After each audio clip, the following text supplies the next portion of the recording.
Derek proves a point. The engines were worried. They had heard of Henry's accident and were waiting for Sir Topham Hatt and Edward to tell them any further news. They clanked in and were looking very dismayed. "Will Henry be all right, sir?" Percy asked. Yes, he will, but he's damaged a good bit, so he won't be here for a while. What about all the goods work? You know it increases this time of year. I'll have to figure that out later. But until then... Sir Topham Hatt paused, and he looked around the shed.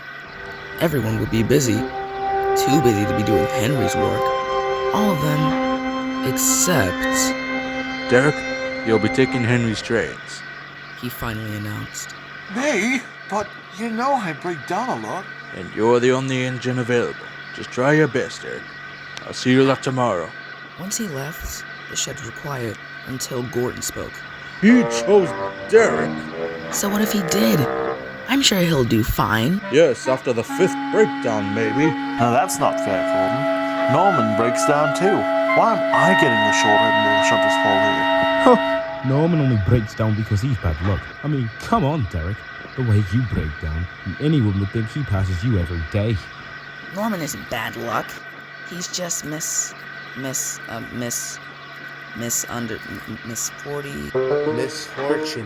And bad luck is just superstition. It isn't real. I agree. You make your own luck. I'm sure Derek will do just fine with Henry's trains. Pa, he'll break down tomorrow. Just you wait. And Gordon hopped into the shed. Yeah? And as quickly as he could, James followed into the shed right after Gordon. What a sheep, Percy muttered. And don't strain yourself. Henry's trains aren't as heavy as Murdoch's or Neville's. Adding extra force will do you well. Edward advised, and he soon puffed into the shed as well. Trust us, Derek, you'll do fine. Now I'm off to pull the mail. I'll see you guys tomorrow.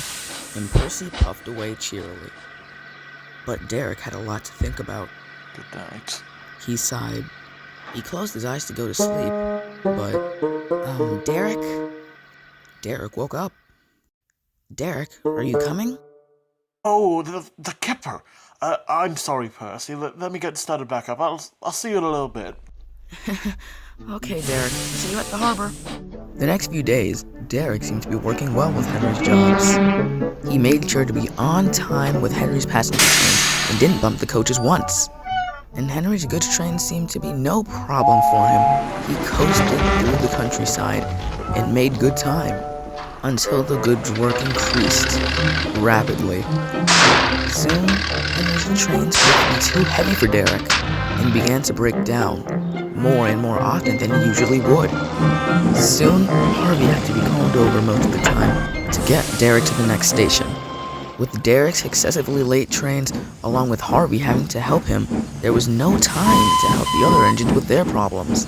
This caused confusion and delay, and Sir Topham Hatt knew this. Oh, bother. He's the only engine available. Fine. But any accidents he causes or any breakdowns he has, you will be paying for it. He slammed the telephone down and left. It has come to my attention that we need more help with the goods work. So D261 will be arriving.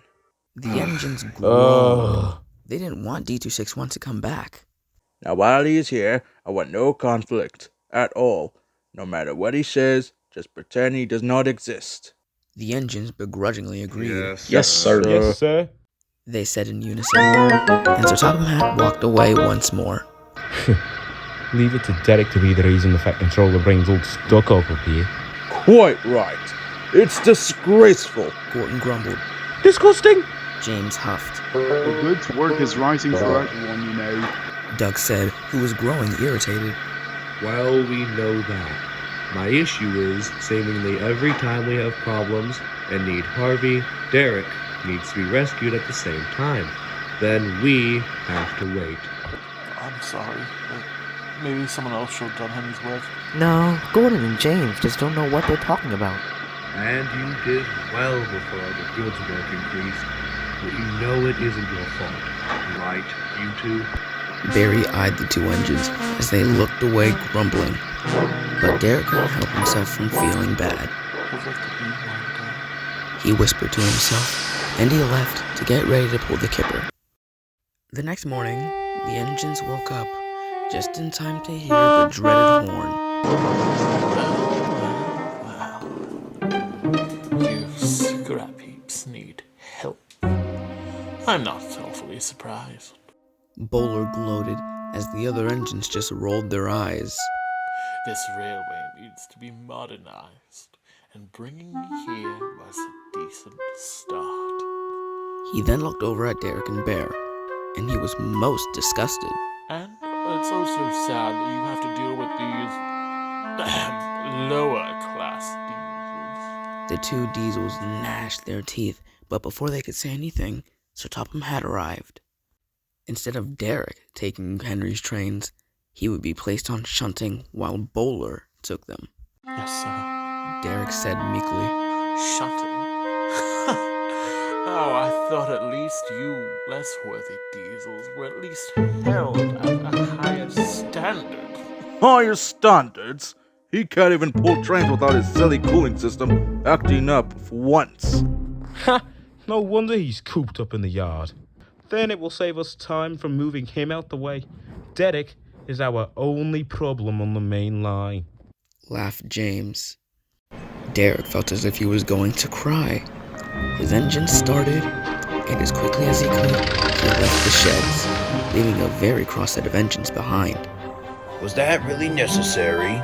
I'm Yes, you are. You and Gordon can make fun of us all you want. As the other but engine you don't scolded ever Gordon and James, demean one of Bowler our just engines laughed down to and someone rolled to go and fetch Henry's train. Meanwhile, Derek raced into the loneliest part of the harbor. I'm no use to anyone here. He wept, but suddenly, Oh, that's not true. Derek looked over. There was an old engine in the shed right beside him. Who are you? Derek stammered. I'm Beryl. Said the engine. Are you a ghost? Oh my, no. I've been here for years. But let's not talk about me. What do you mean you're no use? You ran in here just fine. I break down a lot, you see. The other engines think I'm a disappointment, not good enough for the main line. Well, I used to think just like you. I used to help run a harbor before I came here. The other engines would laugh, calling me old and a waste of time. But I surprised them. I showed them what I could do, and I'm sure you can do the same. You think so? I know so. Yeah, maybe I can do this. I'll show all of them. Thank you, what's your name again? Beryl. Yes, Beryl. Thank you. Of course, Derek. Now feeling much more confident, Derek left the harbor. Just in time, too, as he heard the yard manager talking to Gordon and James.